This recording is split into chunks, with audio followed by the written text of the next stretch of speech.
Salve e benvenuto nel mio canale. Oggi andrò a restaurare questo vecchio trapano a manovella, ma non so di che anno sia. Se tu conosci l'anno, scrivilo nei commenti. Io ipotizzo tra gli anni 30 e gli anni 50. Ha dei problemi. Gira, ma il non si apre, sarà bloccato. Poi manca il manico, questo c'ha una filettatura, il manico per impugnarlo lateralmente. È dotato di due velocità. Qui vedete, questo gira insieme, ma purtroppo la manovella è bloccata su questo lato. Qui c'era sicuramente una vite che si è troncata e adesso non esce più. Dovremo riparare pure questo. La base, qui si vede tutta la creatività di una volta. Questo sarà caduto e si sarà rotto. L'hanno riparato con un pezzo di lamiera rivettata con dei tondini di alluminio. Hanno anche tentato una riparazione con una saldatura, ma non è venuta bene. O è ghisa e quindi non si è saldata bene, oppure chi l'ha fatto non sapeva saldare. Poi andrò a vedere se è saldabile, riparabile, oppure lo faccio completamente nuovo. Intanto cominciamo con lo smontaggio. Con tutto questo grasso sopra praticamente non si è bloccato. Le viti le mettiamo tutte in un contenitore. Fortuna che vengono via facilmente.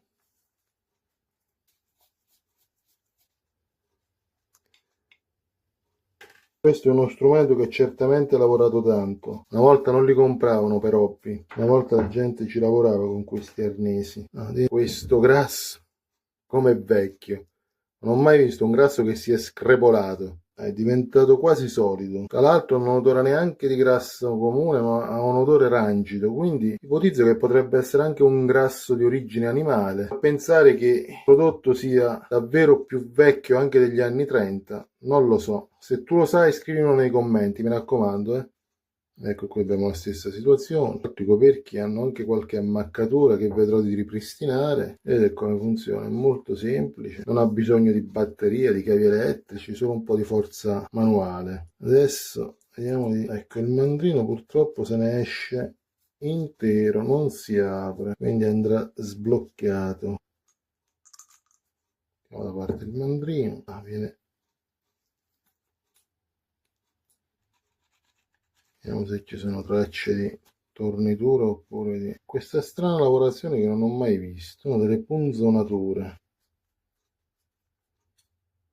su questa vecchia busta. Andrò a mettere il grasso secco che toglierò da queste coperture, cioè chissà quanti anni ha questa cosa. Poi un grasso marrone, chissà di che anno è, che non odora di grasso comunque, ma sembra più un odore di qualcosa di origine animale. Ne tolgo il più possibile con la spatola. Adesso dovrò estrarre necessariamente, vedete come si vede la vite rotta, si vede il contrasto tra l'acciaio e la vite troncata. Farò un preforo e poi andrò con questa punta, che è la più piccola che ho, a svitare. Con questo punzone andrò a creare al centro della vite rotta un piccolo invito per far aggrappare la punta del trapano.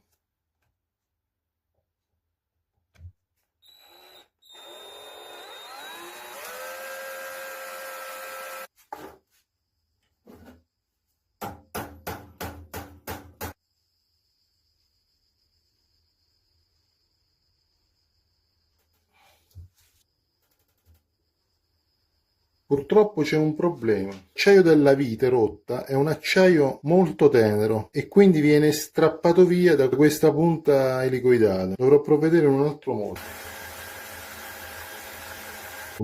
Utilizzerò un levaspina.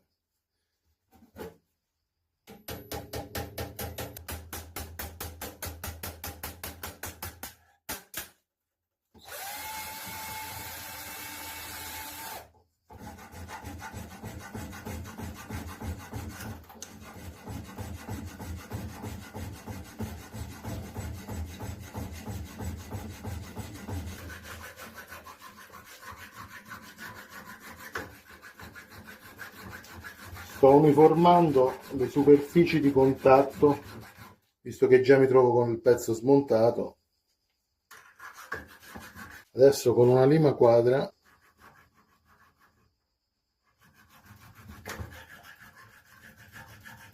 Sto uniformando anche l'interno perché è pieno di asperità.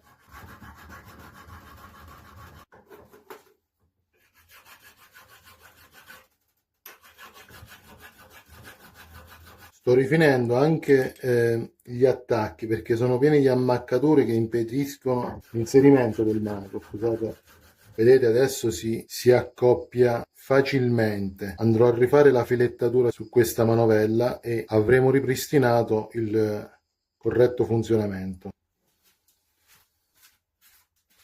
Sul mio canale trovi un video anche come fare le filettature. Troverai in alto a destra per qualche secondo apparirà un link, cliccando ti si aprirà il video diretto su come fare le filettature. Adesso provvederò a smontare il perno della manopola perché a questo gioco lo voglio ripristinare.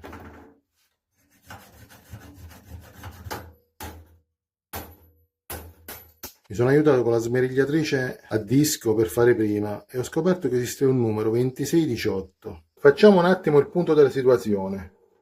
La manovella è stata smontata, ripristinata la filettatura. Prima ho detto M6, in realtà poi l'ho ripassata con l'M8 perché dove ho tolto la vecchia vite che era M6, il foro era leggermente ovalizzato, quindi ho preferito rifare un foro più grande e fare una filettatura M8. Guardate quanto è venuta bene. Quindi adesso si innesta facilmente. Quando avrò finito ricostruirò una vite con una testa tondeggiante per infilarsi in questo incavo.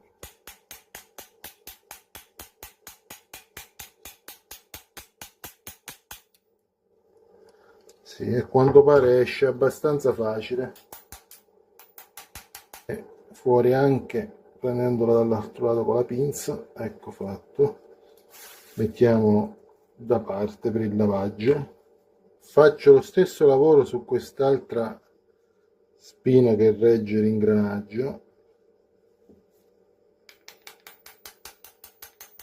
così anche per quest'altro ingranaggio. Adesso col cacciaspine, cioè, ecco, andrò a sfilare questo perno e cadrà l'altro ingranaggio.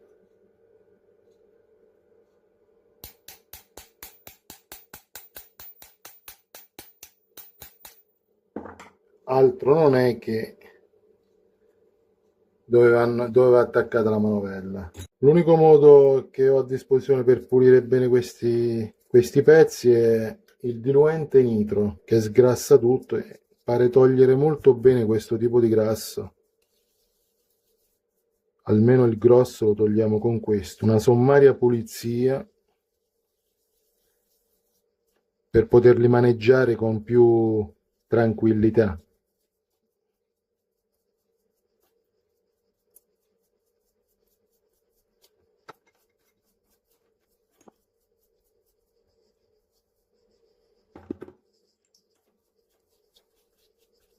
Mi raccomando, iscriviti al canale se segui i miei video. A te non costa niente premere il tasto di iscrizione. Sarai solo aggiornato su quando pubblico un nuovo video, ma per me vale tanto perché mi permette di fare ulteriori video. Il diluente ovviamente sta distruggendo i guanti.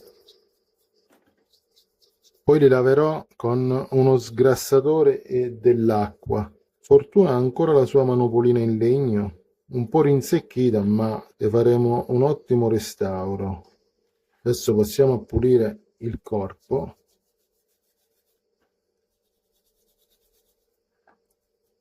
Vediamo se ha qualche marchio.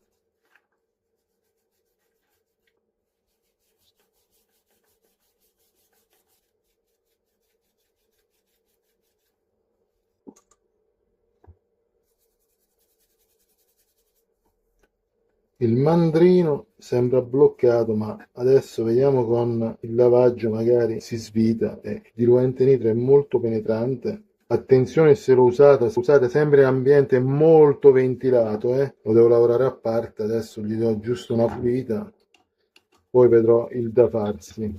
Ecco i pezzi ripuliti, Adesso passiamo alla riparazione dei singoli danni. Inizierò questo coperchio, vedete, ha un'ammaccatura bella vistosa. Vediamo se riuscirò a riportarla a nuovo.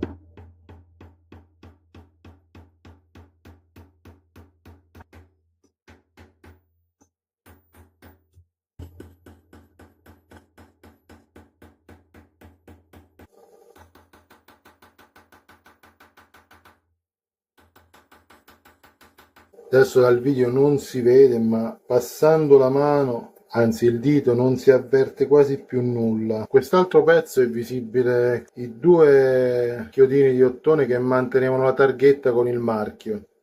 Purtroppo è andata persa. Questo è il corpo macchina dove vanno tutti gli ingranaggi montati. Guardate, dopo la pulizia conserva ancora il suo nero originale. Mi chiedo, ma che tipologia di vernice utilizzavano? Cioè, questo è stato lavato col diluente nitro, con lo sgrassatore, eppure non è andato via. Mi capitano anche un elmetto, qualcosa. Mantengono dopo 80 anni, anche buttate nella terra, colore aderente perfettamente al metallo e non si scioglie con i comuni diluenti, di nitro, diluente sintetico, acetone, sono resistentissimi. Non so se già all'epoca avevano inventato le vernici epossidiche, sono vernici indistruttibili. Guardate, non so quanti anni ha, anche se fosse del 1950, comunque ha 74 anni. Oggi come oggi, qualsiasi vernice, quando dura 5-6 anni, già è tanto. Adesso c'è questo famoso pezzo rotto che dovrò riparare o ricostruire. Vediamo se si può salvare. Questo purtroppo è il manico che ho tentato invano di salvare. Essendo ghisa, non c'è stato verso di ripararlo. Quindi ne ho ricostruito uno della stessa misura in ferro. È una lamiera molto vecchia, avrà 70 anni, e ho effettuato un foro dove ho conficcato il perno originale che era montato così e dietro l'ho saldato. Diciamo che è accettabile come sostituzione.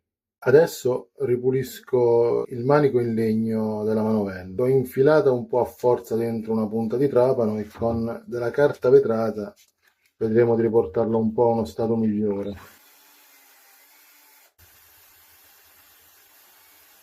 Diciamo che adesso è tornata abbastanza pulita. Questa invece è una maniglia che mancava proprio, quella che va avvitata davanti per mantenere così. Non era proprio presente. Lo volevo ricostruire con un pezzo di legno che non ho purtroppo. Allora ho ritrovato tra i miei scarti un manico di qualche attrezzo, comunque in legno. Ci ho montato una vite. Adesso però, come questa è verniciato con prodotti trasparenti, lo carteggerò un po' col trapano per poi alla verniciatura renderlo il più simile a questo antico. Adesso per uniformare il pezzo nuovo al pezzo antico, già ho fatto delle prove, utilizzerò un po' di colore acrilico e cospargerò tutto il manico in modo che penetri bene dentro le varie crepe del legno. Adesso lo lascio asciugare qualche istante e lo vado a risciacquare sotto l'acqua. Questo è il colore acrilico, è un colore all'acqua, quindi va via, ma nelle crepe resta. Ecco, vedete come è venuto dopo il lavaggio? Assomiglia molto. Con un po' di cera per mobili andrò a rifinire la superficie.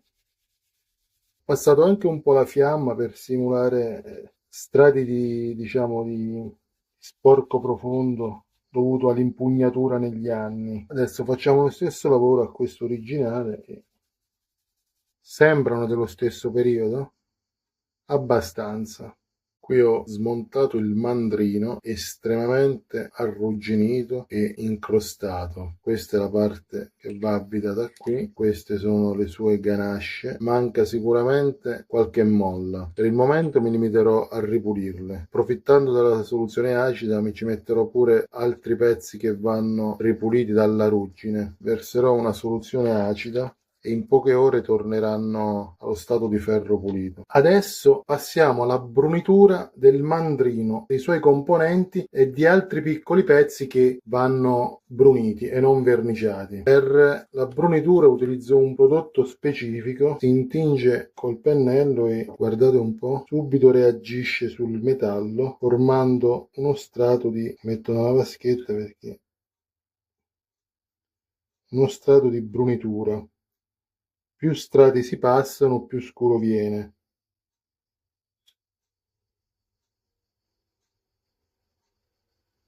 Guardate come viene bello.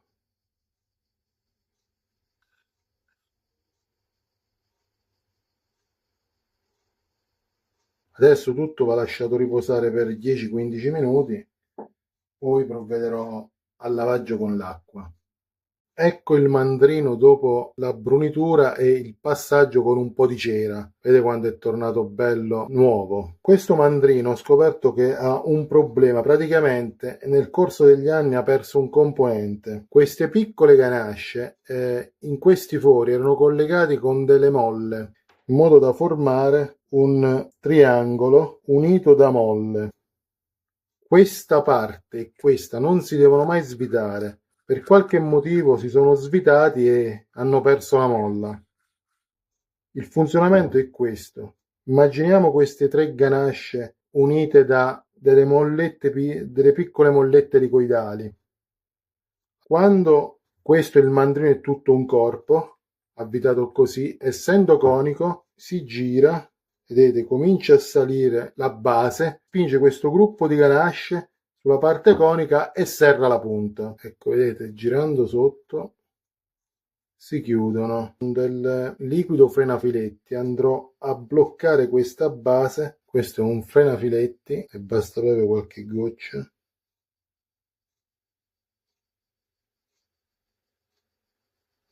Ora passerò alla verniciatura dei pezzi esterni. Su queste basi passerò spray antiruggine per iniziare. Ora passiamo alla verniciatura.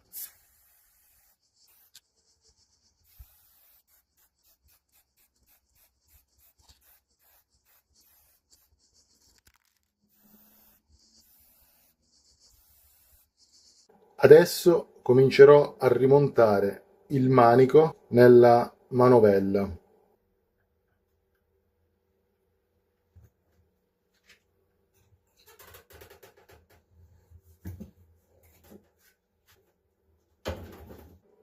Ecco qui, dopo aver ripunzonato al centro, come avete visto l'ho stretto prima con la morsa, ho lasciato penetrare il perno dentro il foro e si è incastrato per interferenza. Interferenza sarebbe quando un perno è un po' di qualche decimo di millimetro più grande del foro, quindi si crea attrito e si incastrano. Vedete un puntino al centro e con un punzone ho battuto in modo da creare sul perno, facciamo finta che questo sia il perno, si dilata come un imbuto e quindi non può uscire più. Qui ho riaggiunto anche la vite per bloccare la manovella sul perno. Adesso passiamo al rimontaggio degli altri componenti. Qui mi sono dimenticato a farvi vedere, c'è anche un cuscinetto smontabile. Le sfere sono estraibili, le ho pulite e le ho ingrassate di nuovo. Questo è il corpo, adesso va montato così. Ecco, bisogna far coincidere il foro con il foro dell'ingranaggio. Ho rifatto un fermo perché quello su era rovinato. Devo piegare un po' questo perno affinché non possa fuoriuscire facilmente. Ecco fatto. Adesso la prima parte è rimontata. Siamo al rimontaggio del secondo ingranaggio. Fatto. Mettiamo un po' duro perché c'è un po' di vernice nei fori, ma è normale.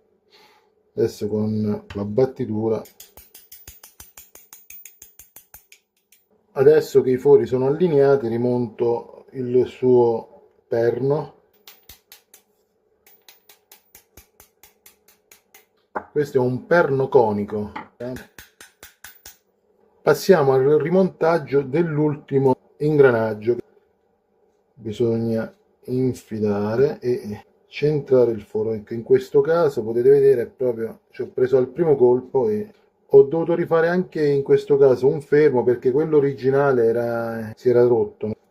Quindi adesso lo infilo col cacciavite dietro, lo piego un po' in modo che non possa sfilarsi. Adesso giro tutto all'unisono. Adesso rimontiamo il manico, questo va a pressione. Adesso passiamo all'ingrassaggio.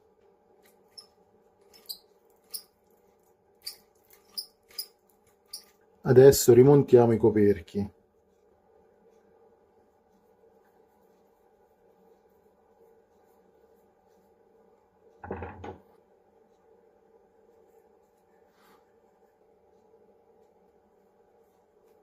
Adesso rimonto anche la maniglia nuova che ho creato. Ora che è tutto ripristinato, tutto gira bene, alla maniglia andremo a fare una prova pratica di foratura. Per montare la punta si deve bloccare la maniglia, si aprono le piccole ganasce, andiamo a inserire la punta, si serra.